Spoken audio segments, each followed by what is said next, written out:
Hey, it's Paul Bates at GreatDad.com, and I'm here with my weekly series talking to fathers and experts on fatherhood. And today I've got a fellow coach who specializes in dad, so this should be interesting as we compare notes. But welcome, Sam Asra. Do I have your last name right? Yes, thank you for having me, Paul. Yeah, Appreciate it. sure. So, Sam, you've been how long have you been coaching fathers? I've been doing this for 5 years. I've 5 years, also been working with kids for 10 years. So 10 years. I kind of transitioned over into fathers after seeing, some of the struggles that they were dealing with. So, Yeah, and you have a story. I used to attend a thing called Dad 2.0. There was a modern media man that was all focused on fathers. And the one thing that most of us had in common was we had some sort of struggles going on when we were kids ourselves, which ended up making us more committed to helping dads out, usually from the perspective of, how we were as kids. So why don't you tell what your story was and what got you, why you wanted to focus on this area? right. So, not to get too sort of deep into it, but essentially, I always had a troubling relationship with my father. Unfortunately, I come from a Middle Eastern family, very strict and very religious, and my father was very abusive, emotionally and physically, to me and my mom. And eventually, I got old enough to understand what was happening because at first, I didn't realize like this wasn't normal. When you're growing up in a Right, household, right. it's all behind closed doors. I thought this was kind of like the norm, but as I grew older, I started to realize that this wasn't the norm, especially living in America where, it's much less of a norm. And so I ended up growing old enough to realize this and defend my mother at 18 years old against my father. There was a whole situation where they wanted a divorce, a lot of tension, and I wanted to make sure that my father never laid another hand on my mom again. He did, and I ended up having to, defend her and push him out and throw him out the house, and it was a whole thing. And he ended up fleeing the country because he didn't want to pay child support, alimony, none of that. He emptied all the bank accounts and fled the country. Wow. So here I was, set 18 years old, trying to deal with this, and my mom crying on my shoulder instead of the other way around. So fast forward 5, 6 years later, and with all the evil that he's done, he could have still reconciled. Like, had Hmm. he done just a few things that I teach, in my course, if he really took ownership and admitted, everything that, he took ownership of the situation. He said, I'm going to make it right. If had he done that, we'd be on talking terms. But instead, this is another thing I teach about things that block this sort of thing from happening, which is his pride. His pride about being wrong. Like there are a lot of people who have a very hard time admitting their fault without other people admitting their faults. They can't stand being the only one sort of blamed for a situation, even though that's the most empowering thing you can do as an individual. So that's what inspired me to help other fathers, perhaps not that severe of a situation, but severity in terms of estranged child. What could you do to really change the dynamic when you're having trouble with I think a lot of people would be very interested in hearing about that since, that things do happen. I deal with a lot of dads who are in divorce situations where they are going through with the best of intentions. And because of the circumstances of separation and custody and everything else, quite often the system kind of turns the family against them. And then they're trying to reconcile and come back. So is there anything obviously we can't get into a whole session about what you would do, but is there any hope for those men where they've been disaffected with their families through maybe the whole system and just in general, what is the best way to get it back? There is hope for most fathers that I've worked with. We've absolutely been able to make breakthroughs. And yes, you're absolutely right.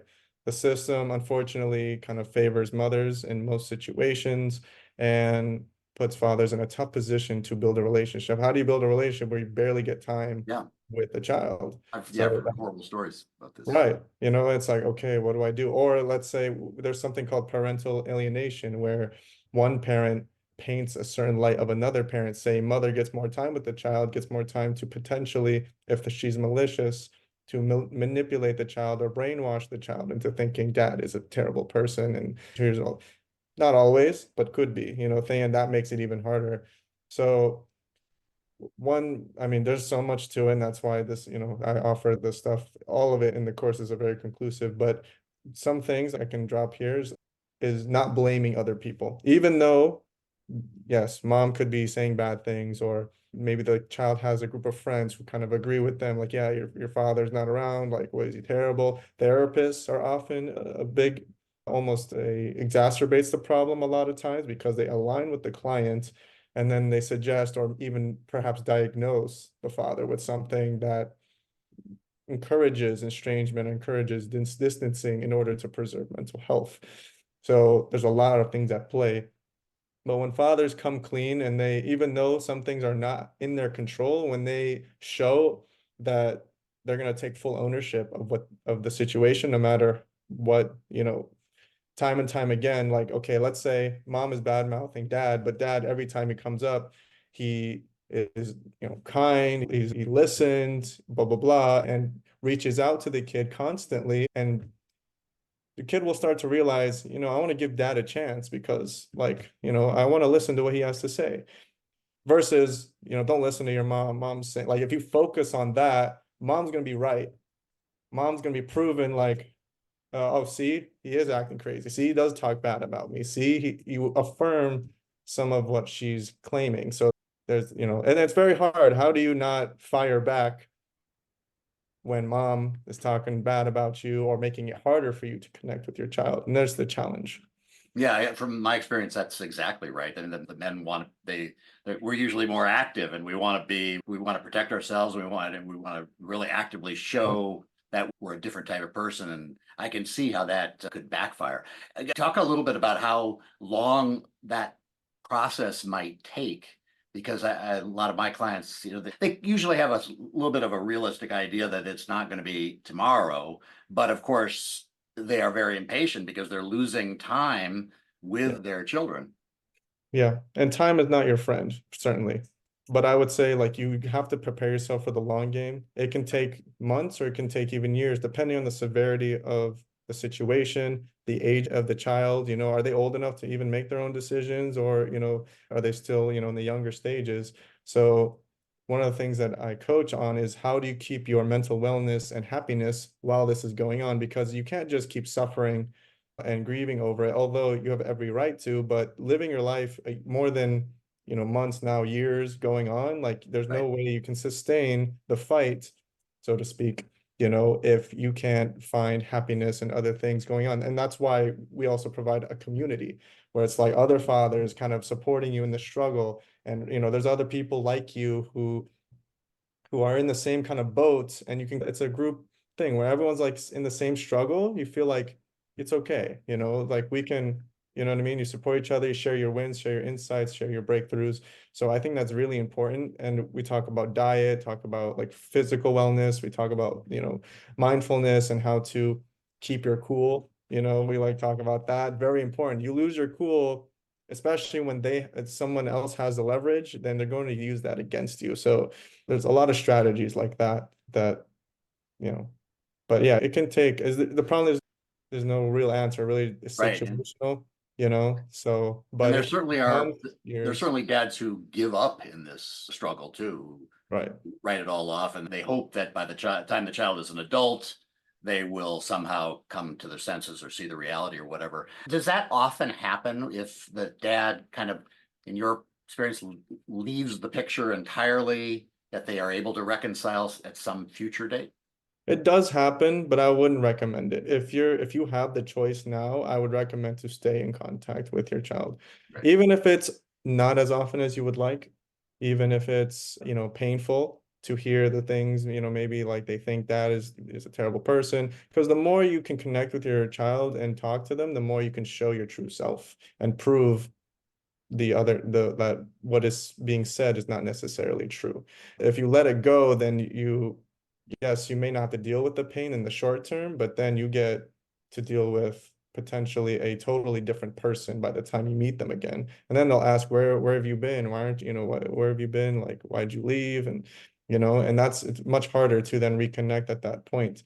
So I would recommend, at least on an occasional basis, consistently reaching out, show that you're present, you know, It could be something so simple like, if a kid, let's say child has let's say they're in high school and they have like a playoff game, championship or whatever, a little 30-second video saying, good luck, son, daughter, like, I'm proud of you.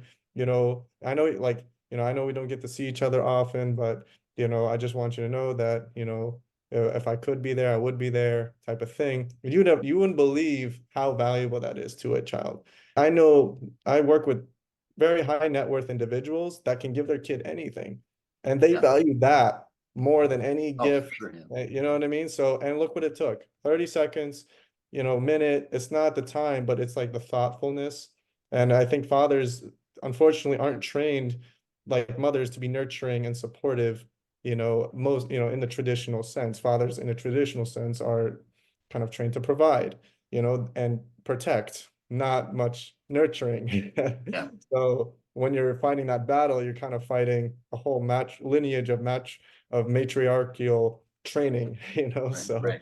And I think often there is a temptation, especially for people with means, to throw money at the problem, whether it's gifts or trips or, if you can get away from them, age 16, I'll take you or whatever. And I think everybody external to these situations would know that's exactly not the right way to approach it. That's not what you do in a healthy relationship if you were there every day with the family. Therefore, not the solution for developing intimacy if you're not there. right. I 100% agree. And also, something we teach in the course is love languages. People speak love differently. Love that, people, like, for example, my father was a big gift guy. He would, like, whenever he did something wrong, I mean, he's a severe case, but, he's like, you know what, I'm sorry. Like, instead of saying I'm sorry, he doesn't say that, he'll give you a gift. Here's the thing I got you, here's the toy you wanted, here's whatever, kind of like a makeup type of thing. But I didn't realize my love language is physical touch, being embraced, or being like, hand over the shoulder, look, son, I love you. Like, that would have spoke more to me than you got me the toy that I wanted after, you did something terrible, wrong or a mistake. So understanding your child's needs, like words of affirmation, that means you want to pay more attention into what you're saying to them. If it's, gift giving or acts of service, you can approach it differently to kind of be more effective in your giving and what you're giving to them. So that's another thing we kind of show. And you're absolutely right about throwing the money at that problem is ineffective, because they also see the pattern. Kids are smart, they'll see like, oh, dad's trying to, and I don't fault the father, because like if you barely see your son, daughter, like you want to spoil them, you want to make the, Yeah, you want to make them happy. You want to see that smile. Yeah. right, right. If you only see them like in the summer or in the winter or like a month here, whatever, like, yes, you want to make it absolute blast here, have everything you can't have at home, ice cream or, whatever, break the rules here.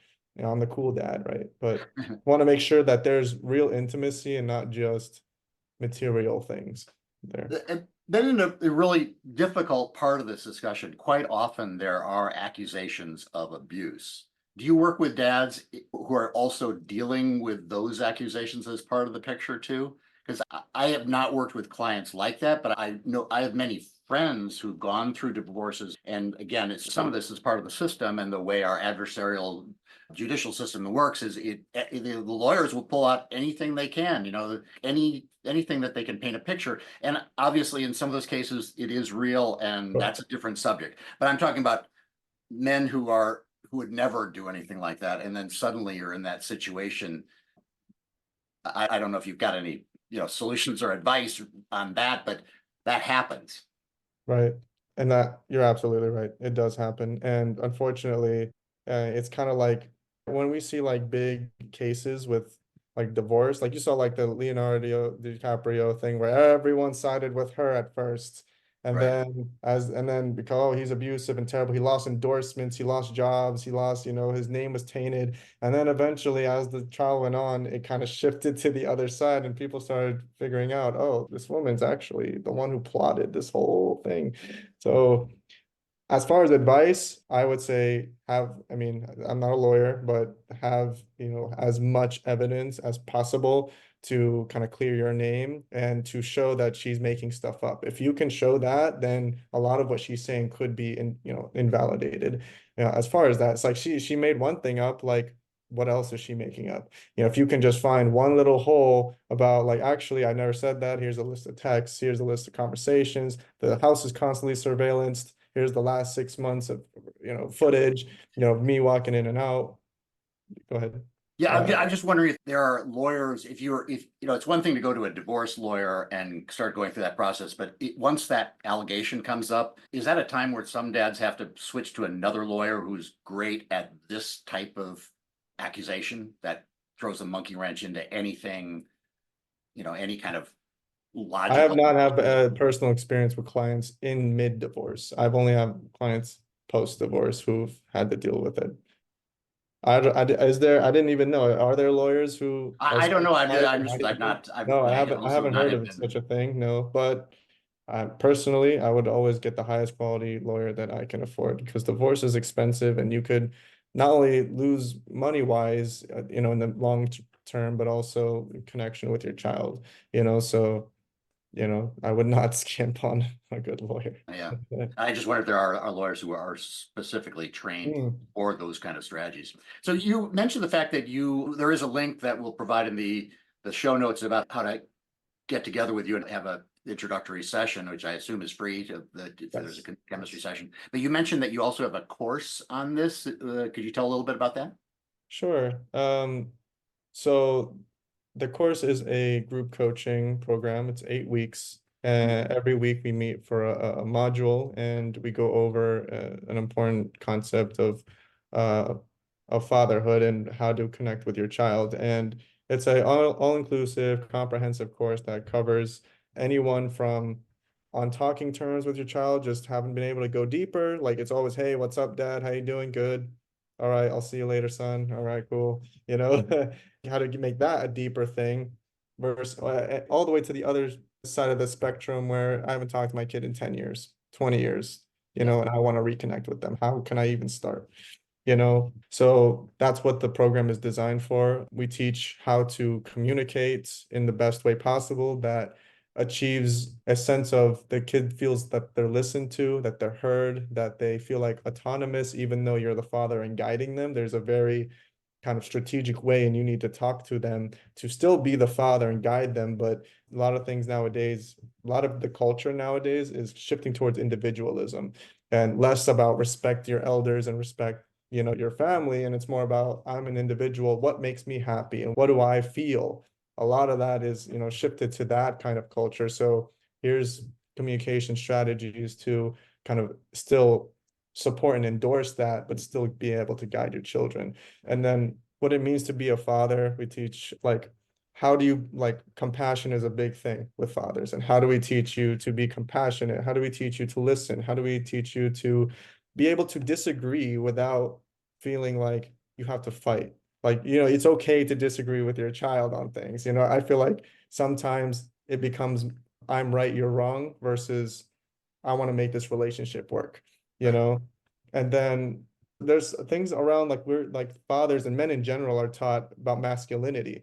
It's like, well, if I want to win the fight, because it affects my sort of pride and ego and like as a man, a type of thing. I can't be vulnerable or I can't communicate or I can't say that I'm wrong or, I can't, you know what I mean? So those are the things we kind of work through. It's not easy to do this mind shift, because unfortunately, if your child, let's just say in a situation of estrangement, that they are willing to walk already, then you need to be able to shift your dynamic because they have all the leverage in this conversation. Unfortunately, I mean, I'm just telling you the truth. Some fathers have a hard time accepting that and accepting the new reality of they need to agree on their terms of whatever it is, and a lot of times that's the rub of like, oh, it's my kid. I should be able to just tell him whatever, right? I should be able to, he should just listen. Right. I gave him everything. Like I gave him what my parents didn't give me. Like, Right. yes, you did. But the question is, do you want the relationship to work? Right. I'm not saying it's going to be fair, so a lot of those concepts is what we teach. We teach time management for really busy fathers who, like, how do I find more time? How do Mhm. I be present even though I'm traveling? How do I show a love for my kid, in all these kind of different ways? And then we show you also provide tips on how to maintain your sanity and happiness as this progress goes on, because it's a marathon, it's not a sprint. Yeah. So among other things, this is just a kind of a top of the head. Here are a lot of things. Yeah, no, that all sounds really helpful. It's similar to what I kind of go through in my course on the intentional father. But I find it sounds like you're dealing with a lot more people who are in the pain part. Like they didn't do the early part, like learning a lot of these skills when they first became a father, or when they were developing a relationship with as a baby, and now they're trying to catch up. And it's just heartbreaking when you hear that, because a lot of the stuff that you're talking about is a lot harder to do, and it takes a lot more patience, a lot more commitment than if you start out early, knowing a lot of the things that you're talking about. So listening to get in touch with Sam or get in touch with me, and if if you want to develop that from an early standpoint, it's really really important. But unfortunately, especially a lot of men don't realize that this is a commitment you have to make earlier rather than trying to backfill later. I don't know where that comes from. Maybe it comes from just a belief that fatherhood just arrives. I mean, it just happens, and organically, by the time they leave the house, you're a super family. But it does seem to be a blind spot for a lot of guys.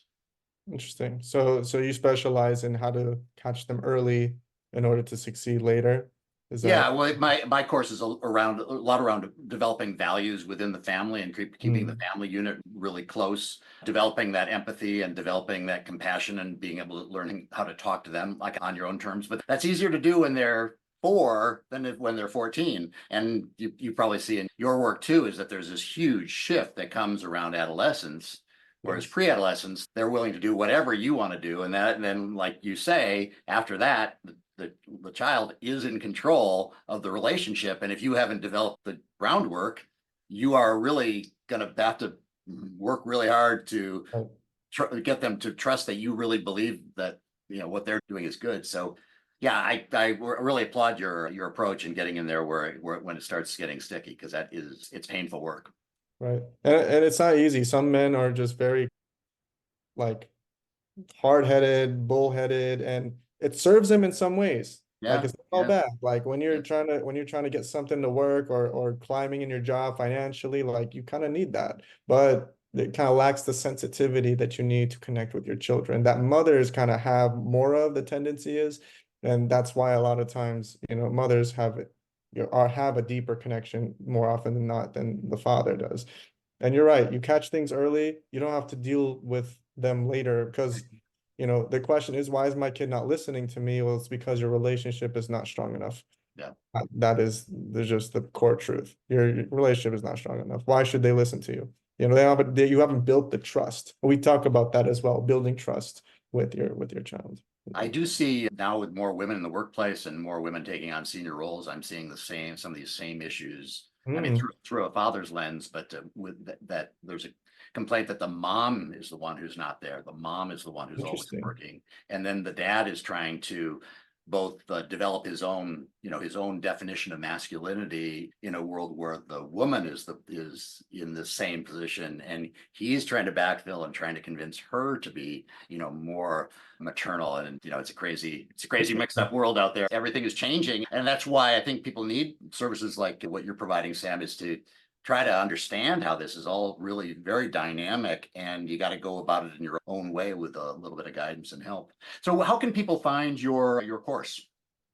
Right. So should be a link, I think, in podcast in the There's a link to set up a meeting with you, but there wasn't any description of the course or the link there. So. Right. So through the meeting, I see if you're a good fit for the course. Okay. And so what this breakthrough session is, let's just get clear on your situation and then see if I can help. And then the course is one way that I can help. Eventually, we'll have like a more direct way. Right now, the website's being built. So and do the cohorts for the course, is that once a quarter, or how often does that get going? I mean, if somebody called you today, how quickly could they get into one of your? It would be a couple of weeks. Yeah. So it's a new cycle happens about once a month, right? Once every 2 months. So maximum, I would say a month. Yeah. Good. Yeah. And it's just about demand too. If we get more and more people, we'll do it every 2 weeks, so yeah. Good. Okay, well, I always end the show with a couple questions. One question is, based on your experience, is there any advice you'd give young dads or dads, maybe in your case, dads who are the teenage years where they're struggling, anything that you can impart? My one advice, I mean, I would give to dads as far as communication, I would say ask more questions and speak less. That's something that is very, very crucial and core to our communication method that we teach is about ask questions and then just be silent. Let them talk. You don't need to override the conversation. When they do that, they feel heard. And when people talk about themselves in general, they feel like it's been a great conversation. I got to talk about myself. People love talking about themselves. Even 4-year-olds love freaking talking about what they're doing. Oh, look, Dad, I'm doing this. And look what happened at school. 5-year, 10-year-olds, whatever. They love doing it. Humans just in general. So if you can just try it, say you're the type of dad that just loves to talk about your day, and that might be true, and you will get an opportunity. But how about try listening first and asking, some open-ended questions. Yeah. Hey, son, like, what'd you do today? And then when they say, here's what you did, take an interest. Go in and say, oh yeah, I had this class, I had this, practice after. Oh, cool. Like, how are you doing in that class? What are you learning in that class right now? Well, I'm learning this and that and the other. And oh, what do you find interesting in this class?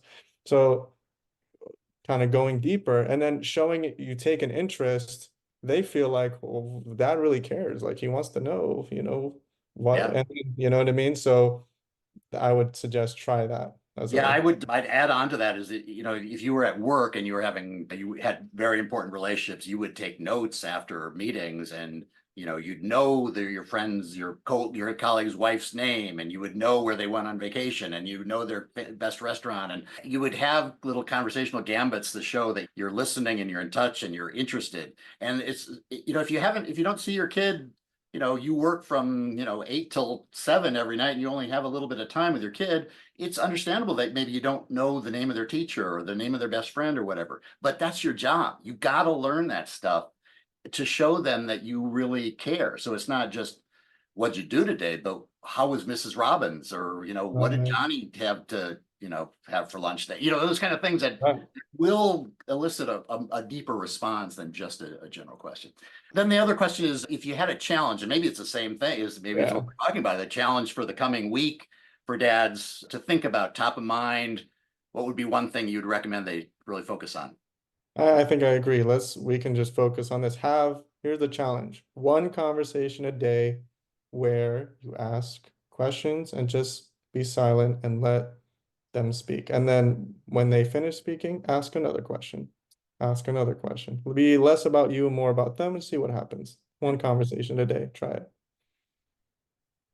All right, Sam. Well, this has been a really interesting conversation. It's great to compare notes with you. We'll put don't, if you're driving, I'm not going to give you the long URL to try to write down, but we'll put the URL in the show notes so people can get in touch with you, Sam. I really appreciate you taking the time. I'm Paul Banis of GreatDad.com. You can find me at GreatDad.com/coaching. And I have a 50% off deal on my course on gratitude, which I think is a key part of this whole feeling good and how you interact with other people, because it really teaches you how to appreciate everybody around you, including your kids and your partner, which is, part of what we're really talking about. You can get 50% off by going to GreatDad.com/gratitude and putting in the code podcast50. All right. Until next time, take care, stay close to your kids, ask those specific questions like Sam is suggesting, and let us know how you get on.